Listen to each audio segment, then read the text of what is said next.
I want to welcome you to this talk entitled Spirituality of Life Itself with Dr. Stuart SOVATSKY. Dr. SOVATSKY is the co-president of the Association of Transpersonal Psychology in America. He is also a professor at the California Institute of Engl Studies, also in California. He's been a marriage therapist for over 35 years. He was a co-convener of the recent World Congress on Psychology and Spirituality, which took place in India. He was the first in the United States to bring yoga to both incarcerated youth and homeless mentally ill. He was also the first to direct the spiritual emergence service in the United States. He is the author of several books.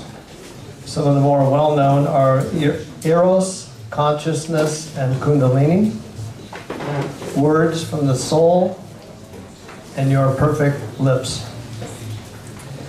Stuart leads spiritual retreats and trains therapists in Russia and has been doing this since 2008, where he combines family therapy and yoga. And if you're interested in the current program he's working with, you can talk with Svetlana, who'll be doing in Russia currently.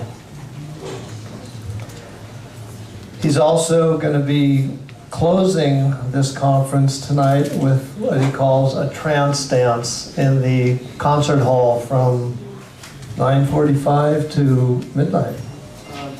Yeah, I think it's towards the end. Yeah, so it's after all the festivities, we'll go and do a trance dance.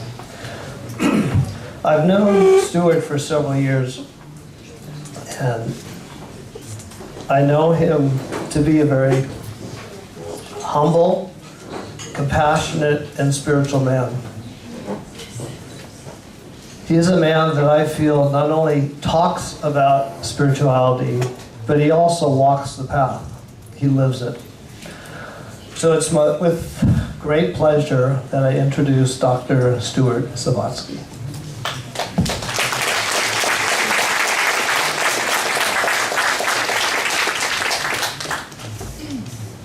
Thank you, Steve.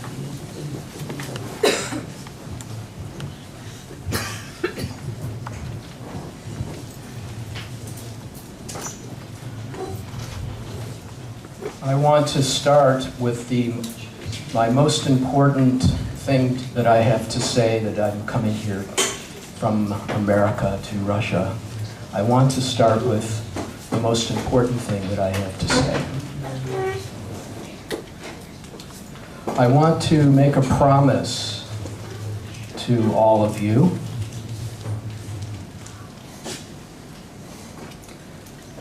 that if you have fallen in love with someone who has fallen in love with you, that I promise to help you and my helpers who will help me, that it will never have to end.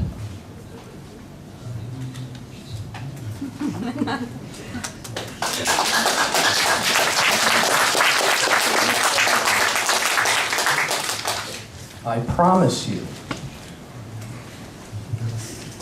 that if the sacred, romantic mood should develop between you and someone else, that you do not have to fear in the beginning that it will end until death do you part, or until you choose to. But you don't have to suffer a breakup that you would not want to happen.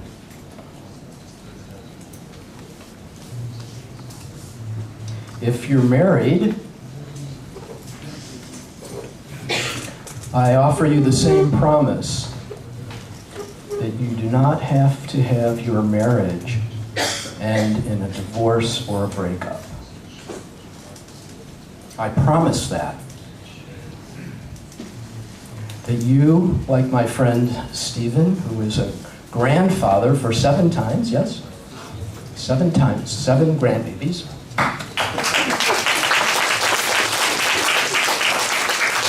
How many years of marriage? 16. 16 years of marriage. I promise you, if you are married, if you want children or have children, as long as I live, there will be help for you, that you will become parents, you will become grandparents someday. And if God is willing and you live a long time and you have children when you're relatively young, you will have grand and great-grandchildren. And your marriage, you and your husband, your wife, will be together to share all of this, life itself. I promise you this. I have no doubt. If you want this with someone who wants this with you, there is nothing in me that is wavering.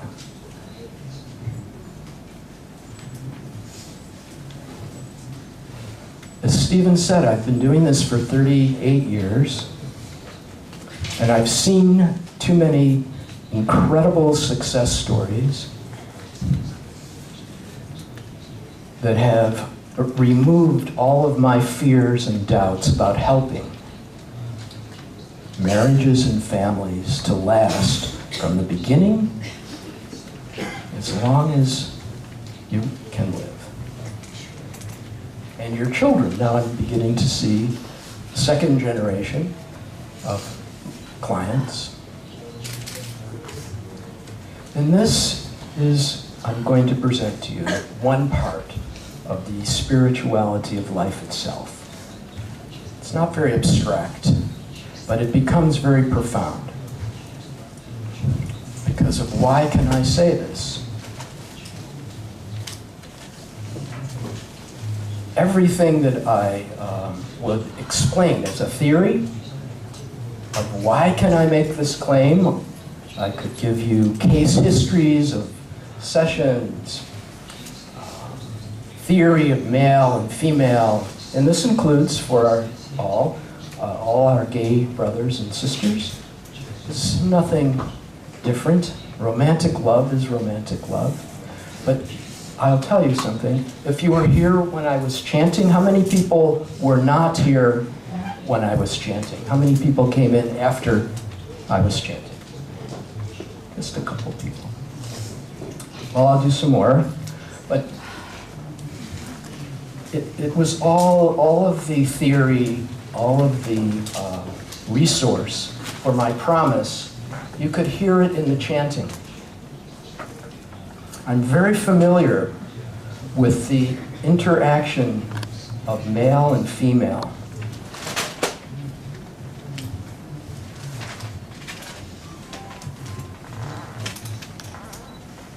This is the first time I've ever chanted with 2 microphones. I found 2 microphones up here, so I decided to use it. And then I realized I could sing male, female. Male, Female. male, female.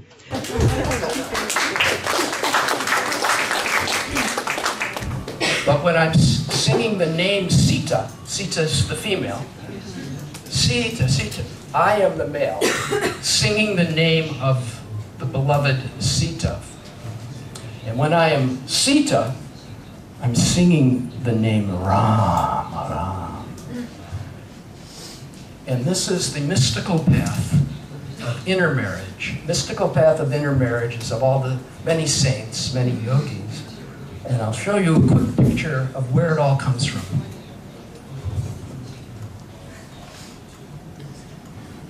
We can go through some of these slides. You know the first one of the baby in the womb. And these are slides of the process of the egg being fertilized and growing.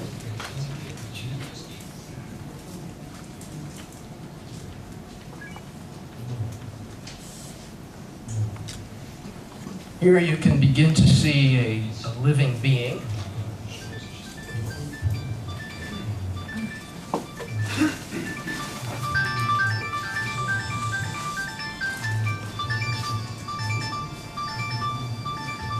This is a very interesting slide. You can see the spine. How many know the word Kundalini? Kundalini. Anyone not ever heard the word Kundalini? 1960 was the other way. No one heard the word. Kundalini creates the human body. It's mother, the mother. The translation of the word Kundalini is mother or gestation. Kundalini creates the body and creates it based on the spine. The whole body comes into shape as the spine is created in this tiny embryo. And when the baby is complete, 9 months, the Kundalini will go back into the bottom, the base of the spine, because it has finished creating the body of the baby, and it stays at the base. But during gestation, mother is very active, completely active.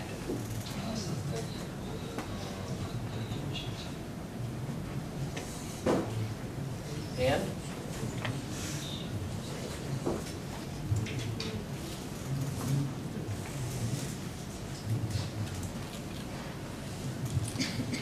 spirituality of life itself.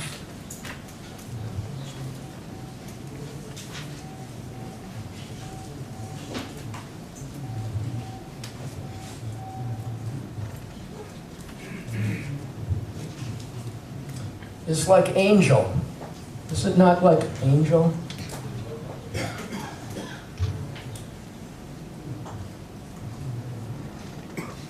I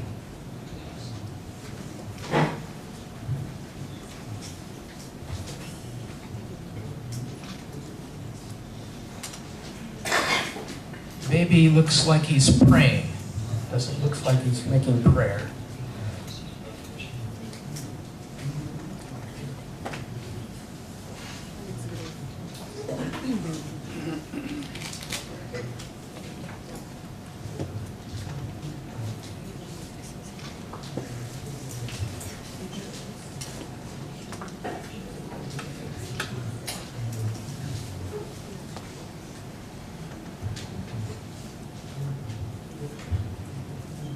This is a very deep mystery in this slide. If I told you that this was the basis of all yoga, how many have practiced or have taken yoga class ever? Hatha yoga class. Half? Everyone has heard of hatha yoga, yes? Asana. In this slide,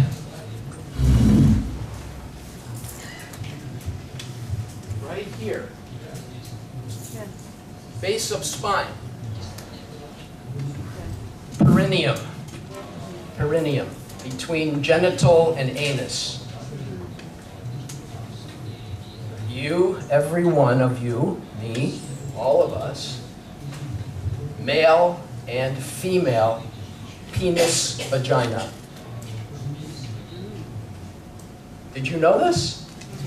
How many did not know that when you were about a month or two old, you had penis and vagina? How many people did not know? Most people knew.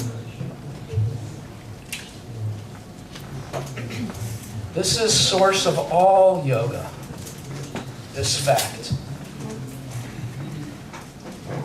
All asanas come automatically, like the movements of a baby, when the energies of male and female in the perineum, it remains, even though a penis will come for men, a vagina will develop for the woman. It's still in that area of the body, there is both the male and female nerve endings or remains of this early stage for our whole life. How many have heard of Siddhasana, like lotus pose? All lotus pose with crossed legs, it's very challenging to cross your legs or sit on your heel. That's Siddhasana. You sit with your heel pressed into the perineum. This awakens this male-female tissue. And we know what happens when male and female unite. We saw it in the slides.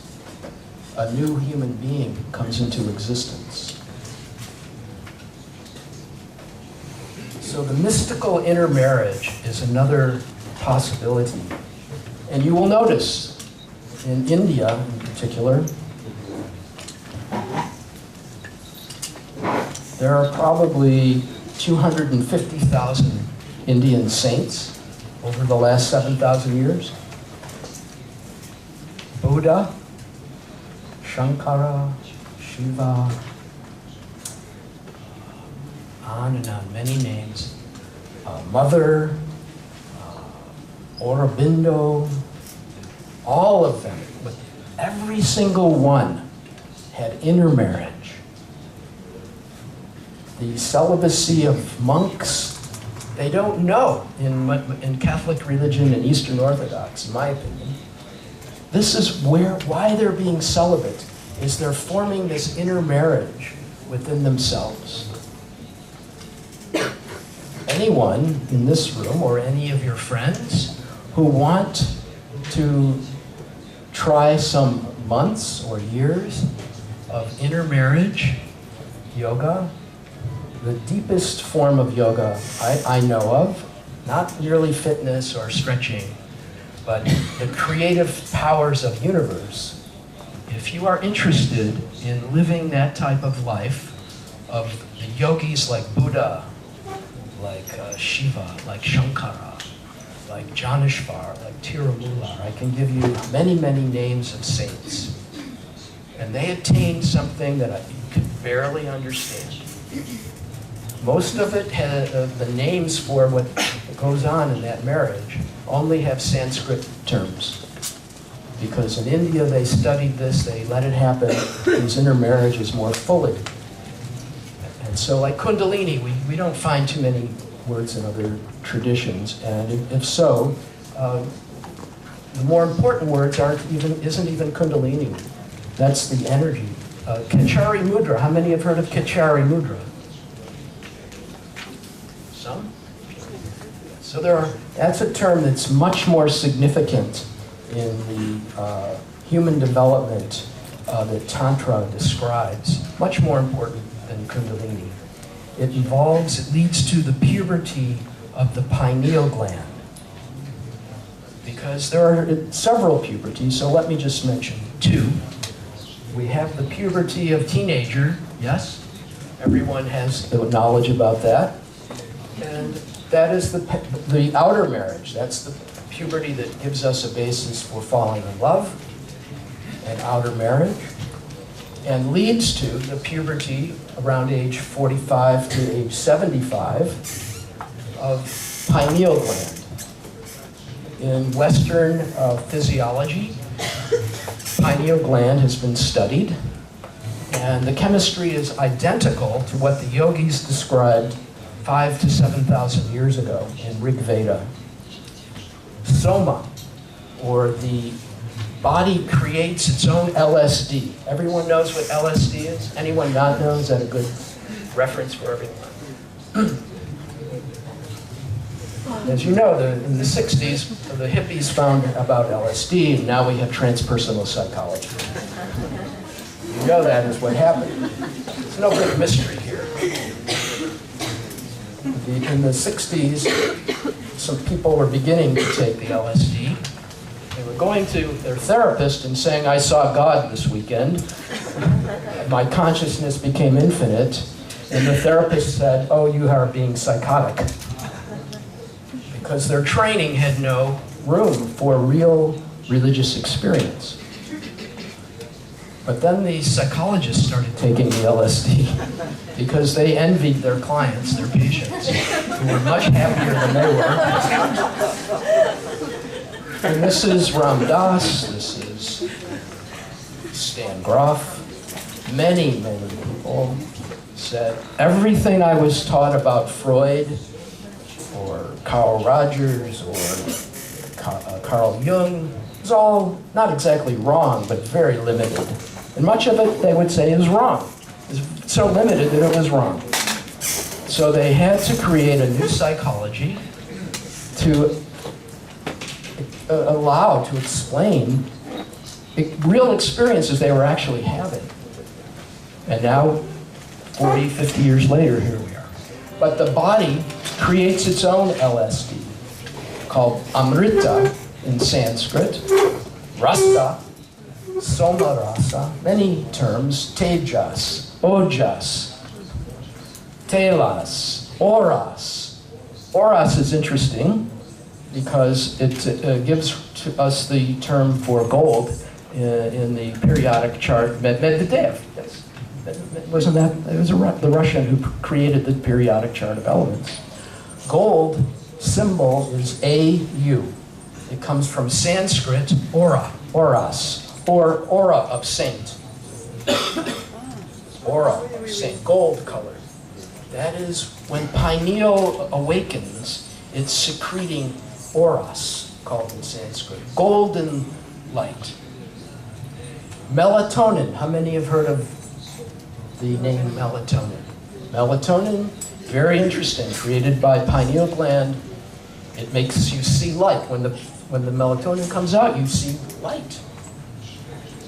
It also slows down the aging of, we know in mice, that their experiments are very primitive, but we also know it takes care of jet lag to some degree. It makes your body feel like the time did not go by of moving into a different time zone. This is very superficial.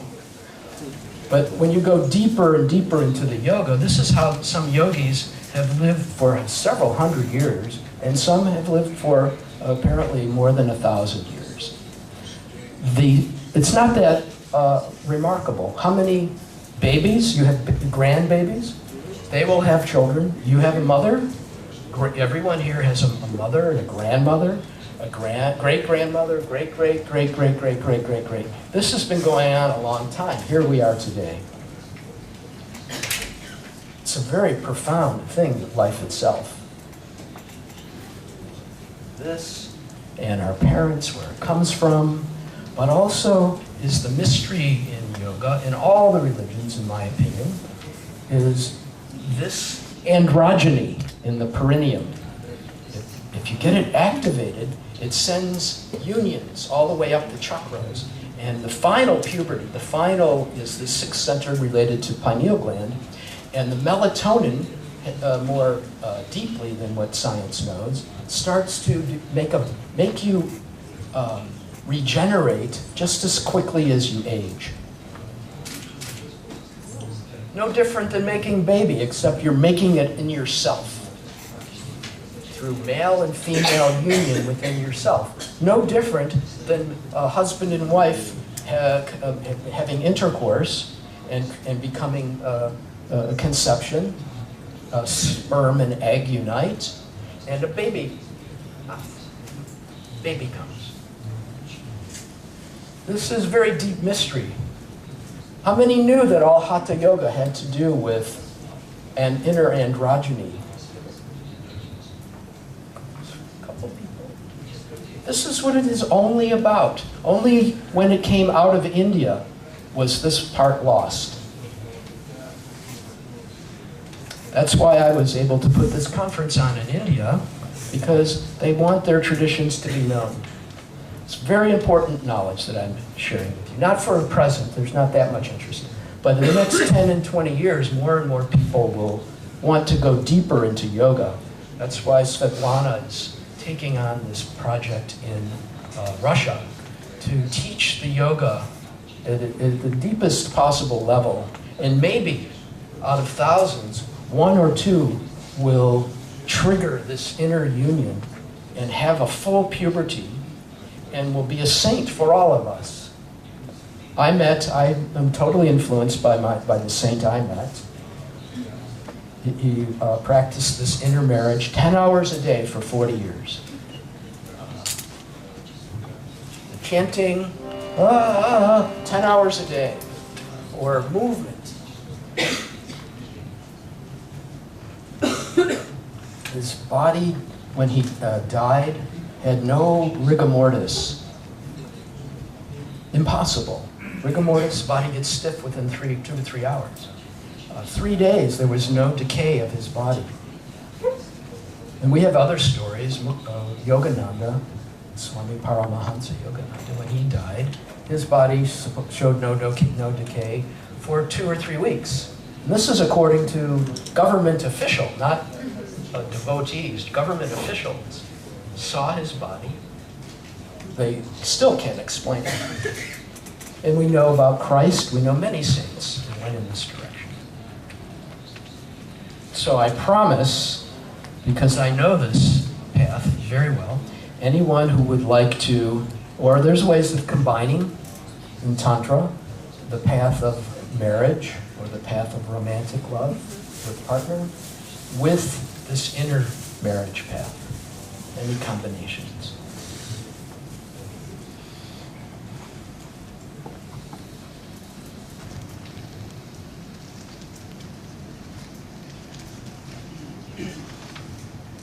Let's try a little chanting together. That's enough, I think, for now of words. Let's have more of the feelings. Okay? It's okay?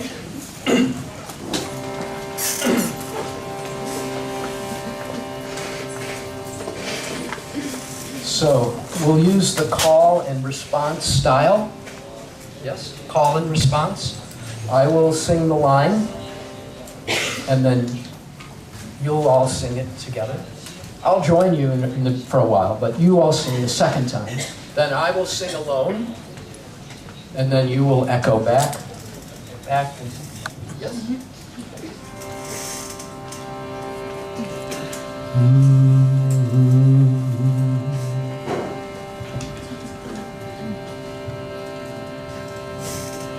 Sita Rama, Sita Rama,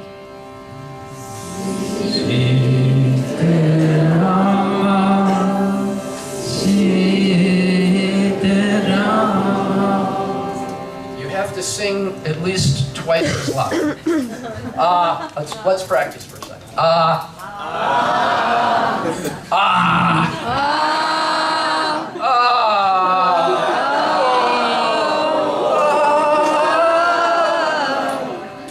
Loud. Yes. Feeling. Russian. Passion.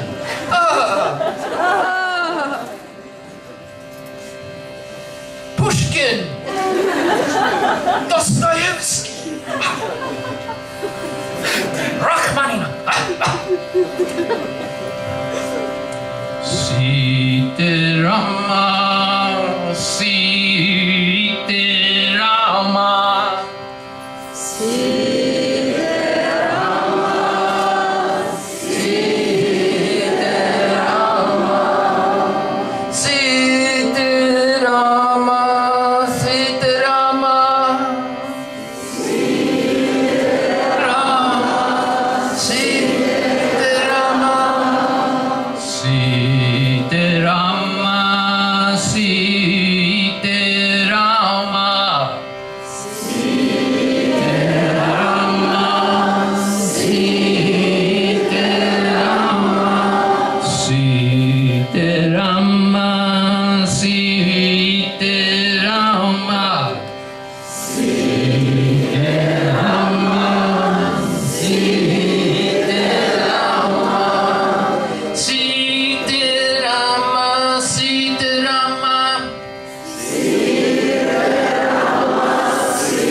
training to be this type of marriage therapist who can promise the client that there is no way you will fail.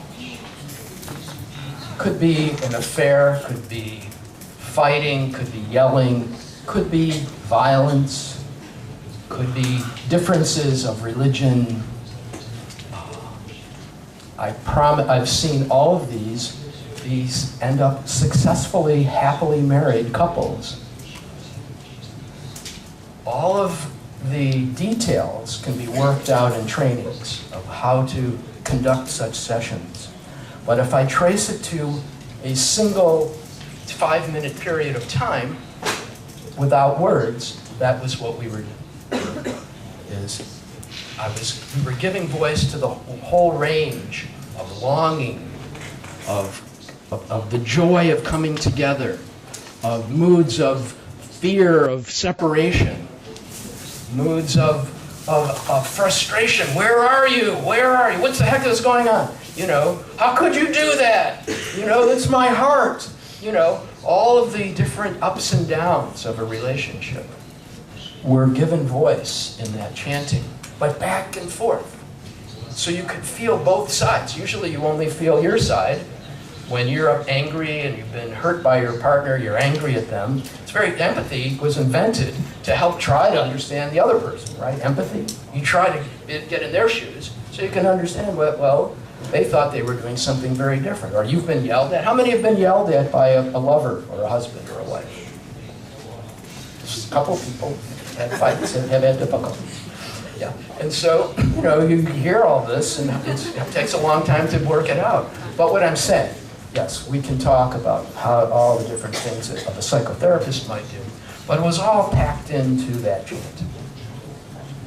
Another way of saying it is these two microphones, as I said, I would sing, Sita, Sita, Ram, Ram.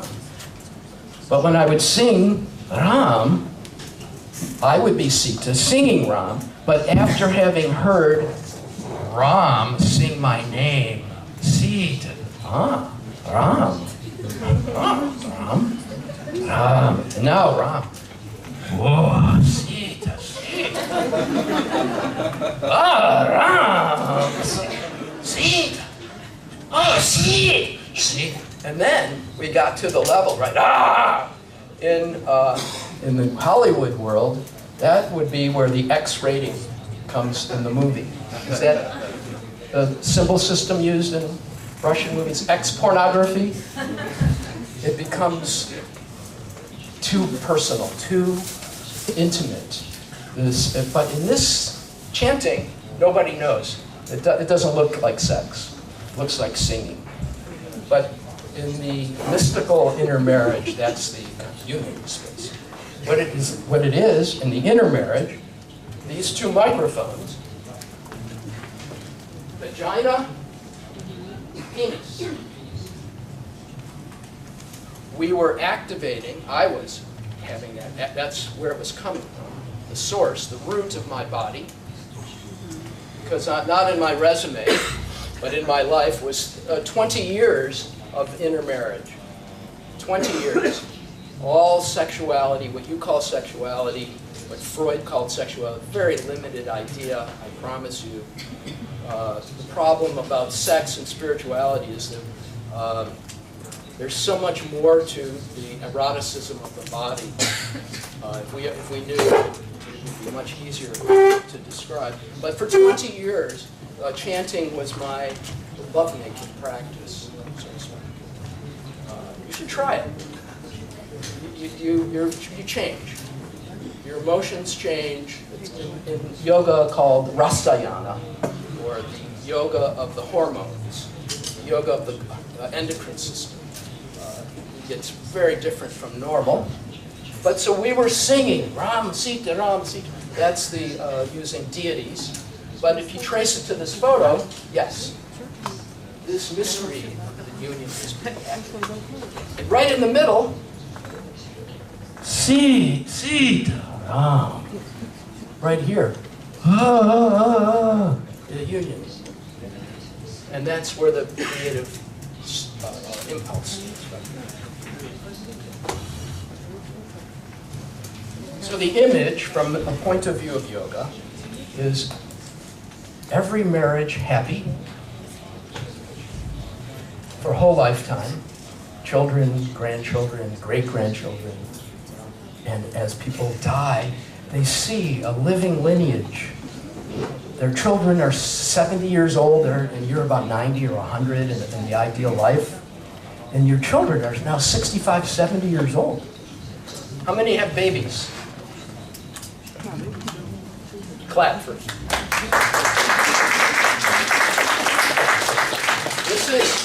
This is deeper than my talk, is you being parents. This is life itself.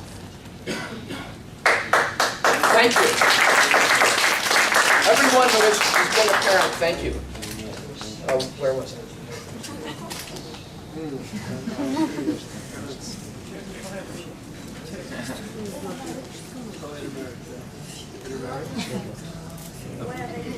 Oh yes, I'm remembering, yes. Okay. So yes, having lineages become unbroken. Do you know in America the divorce rate is 47%?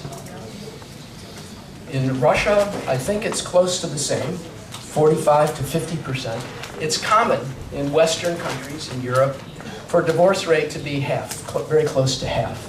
Do you know the divorce rate in India is 1%? It's not that they're all very, very happy, but they very much have the capacity for commitment. They may not be as happy as they could be. In fact, I go to India to teach Tantra in their own culture because they've gotten it cut off. The effective missionaries in India was to make the Indian local people for about 2,000 years, or about 1,000 years now, 600, 700 years, be embarrassed that they had a connection between sex and spirituality. And you see it in the carvings, because in the old carvings, before 1400, the deities are naked, the breasts have the nipples are way out, they're aroused. All the yogis, here's a statue of an ancient yogi. The oldest icon, religious icon probably in the world, the Pashupati seal, if you know about it. This is what the intermarriage looks like. The spine becomes like a penis or a clitoris, becomes completely eroticized. It's a puberty of the spine. He's sitting on his heel in the perineum, in Siddhasana, and has female and male symbols in each hand.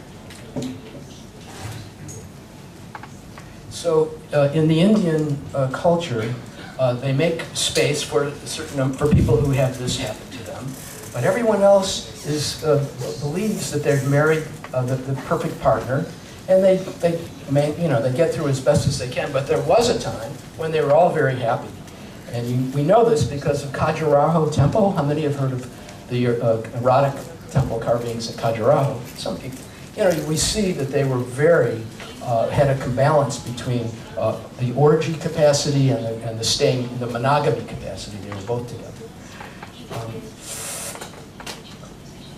So what I'm saying is happy family, happy marriage. It gets rid of all the problems that most of what psychotherapists deal with. Separation anxiety, fear of abandonment, the growing up in a home where the parents don't have a lot of love for each other and they're having insects with their children. All kinds of perverse things are happening. And the children grow up very frightened, and they have to go to psychotherapy sometimes for many years to be helped. How many people know about this? The work of psychotherapists, and Freud pointed this out, that we need helpers, we need a whole new profession to deal with how poor the family is and how troubled the parents are, and they've lost touch with their instinctual nature. And many people are afraid to have children. There's all kinds of problems. So we're trying to get back to this, as I say, not just a spirituality of life itself, where it becomes the opposite. It becomes easier and easier to find romantic love and have it last a whole lifetime. But then it expands, because imagine a world of people, of countries, where these types of marriages and lineages are all intact. We feel that we are all part of one family, of local families. And we all know it takes a lot of work to make a family, if that's what you choose to do. So everyone is in it together. And let me tell you a story because of how powerful this can be. Because we wonder, can this really bring world peace? If everyone is having happy marriage, happy family, and community, all of Moscow together, everybody smiling at each other with the pride of our happy marriage, and your happy, oh yes, mine, and yours, and everyone together, no, and the monogamy is very strong, because each person is a whole universe. Each woman for the man is Sita, or it's just endless, a whole lifetime. But we have to add one fact from yoga, and that is the pineal puberty, because that's what keeps these marriage active and growing and exciting for a whole 25 to 50 years from this point of view. Is, you know how you felt as a teenager, you get very hot, you get very interested in dressing and not being like a little kid. You know, you become a little man or a young woman at 13, 15, 16. Well, what if you had a couple of changes like that in your life? So that is the missing ingredient, the missing element of the developmental psychology. I can only just point to it. It takes a lot of Sanskrit. Explaining it takes many hours to unfold all that information. But I just point to it. That's why the marriage can easily last for 50 years. Because the love is constantly growing. The chemistry of the body is constantly changing. It's like, as I say, it's very similar to psychedelic chemistry when you look at the descriptions in the Indian scriptures, and then you look at what modern biochemists are saying about the secretions of the body. But now I'll tell you a story, an ordinary story, and it has to do with the Camp David Accords. If you followed the history of Israel and Egypt in the 1970s, you may know or heard about that there was a war, one of many, between Arabs and Jews over the past 5,000 or so years. Very bad antagonism. Palestine and Israel are still fighting, right? It's a very deep, troubled situation. Sad. Jimmy Carter was president of the United States. Anwar Sadat was president of Egypt. And Menachem Begin was prime minister of Israel. And they came together to try to end a war that had begun. I think it was 1976, if I remember. And it was a horrible war. They were fighting. And Jimmy Carter was a very religious president for Americans. He invited the other two to come to this beautiful place in America to have talks. And after 5-6 days of talks, it was not going well. The war was still happening. People were being killed. The two leaders of Egypt and Israel, they could not get out of the anger and the horror of it all. And so that Jimmy Carter said, I think we're finished. I'm sorry, but we weren't able this time to make a treaty. And the three older men, were getting ready to leave and go home. And for some reason, Jimmy Carter pulled out his wallet. We can have the lights back on. Jimmy Carter pulled out his wallet and showed a baby picture of his grandchild.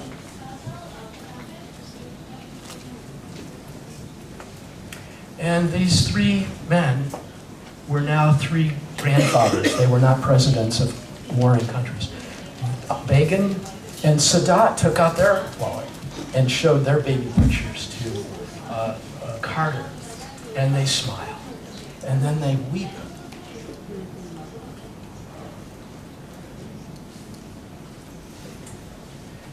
They went in again and they signed Camp David Accord. End the war between Israel and Egypt, 1978. For the last 32 years, not one bullet between Egypt and Israel. Baby pictures. Grandfathers.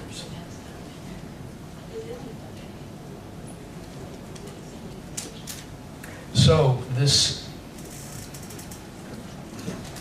what I was sharing with you about romantic love, babies, beautiful babies.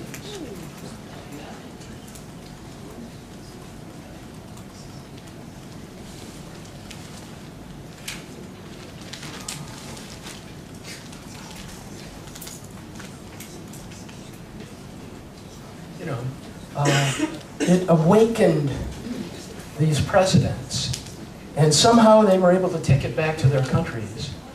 And the longest peace ever between Arab and Jewish countries, ever.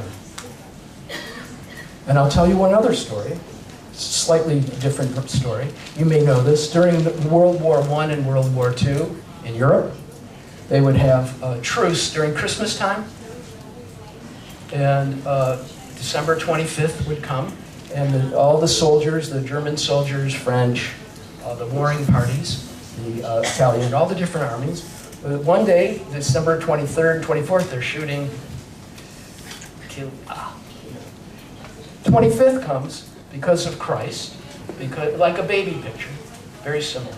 The name of Christ, the crucifixion of Christ, the belief. They put down their weapons.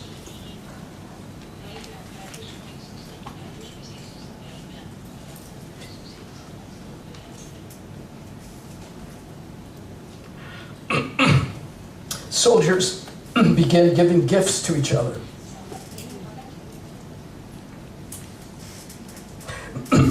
They're coming out of the foxholes and the battle positions and crossing over to the other side and giving cigarettes back and forth and food to each other. And the next day, the truce was to be over, and the generals could not get them back to fighting. So the generals got together and they said, no more truce at Christmas time.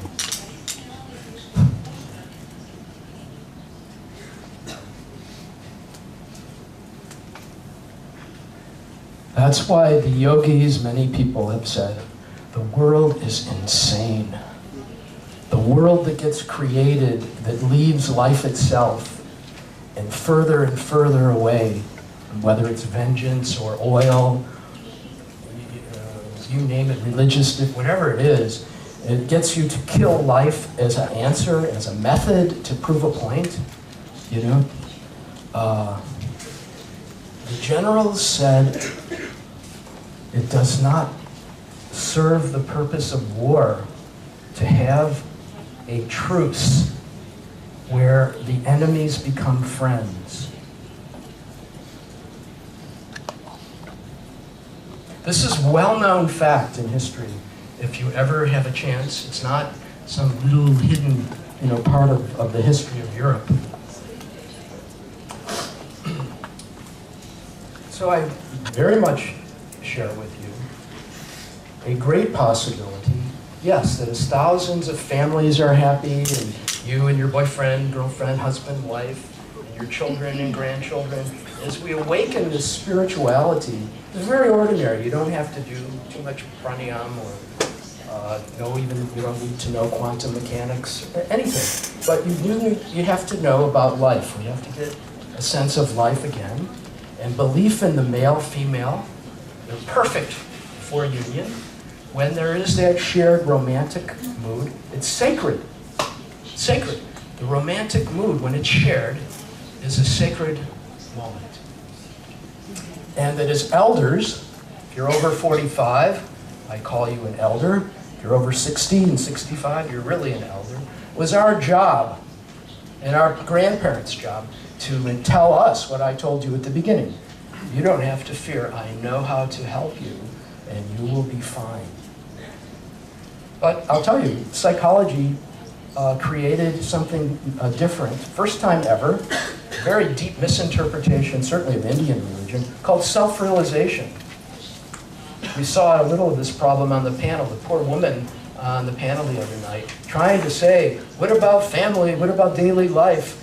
And it was just suffering to try to get her point across. Self-realization is this inner marriage. You have to be very careful that it does not pull people out of their outer marriage, or even the search, that it's polarized against the inner marriage and outer marriage. One thing, and just as an interesting fact, in India, there is one honorable grounds for divorce, and that is if you become a yogi. It's in the law, is what I'm saying. It's in the statute of the civil codes of the law. You don't have that in American law. You go to the judge in New York City, or we're done, yeah, and you get, and they say, oh, you're going to become a monk, but you can't then find a new boyfriend, new girlfriend. It's for life. It's a very serious vow. So I've described to you inner marriage, outer marriage, some of the mystery of the body, the rapport of gender. I've promised you from my heart, as a sacred connection to anyone who has romantic love, that my helpers, Svetlana, Jana, stand? Stand? Is helping, Svetlana? We're trying to, we want to, and spread it you in your own way. It may not be through our what we have to teach, but to inspire you, to change the focus of psychotherapy from pain and empathy for suffering over and over again, to love, gratitude, appreciation, lifelong marriage. You know, Freud said one thing, was very troubling. He said every successful psychoanalysis will end in a divorce. What a shameful thing for an authority figure to tell people. My method will guarantee you that you will become analyzed, and you will thereby break up with your family. There's more that I can tell you, but we won't go that direction. Okay? I thank you very, very much, and may you be happy and have love for always, and see your children grow up, your grandchildren and your great-grandchildren, and we can all together in 40, 50 years, this will be the way of life everywhere.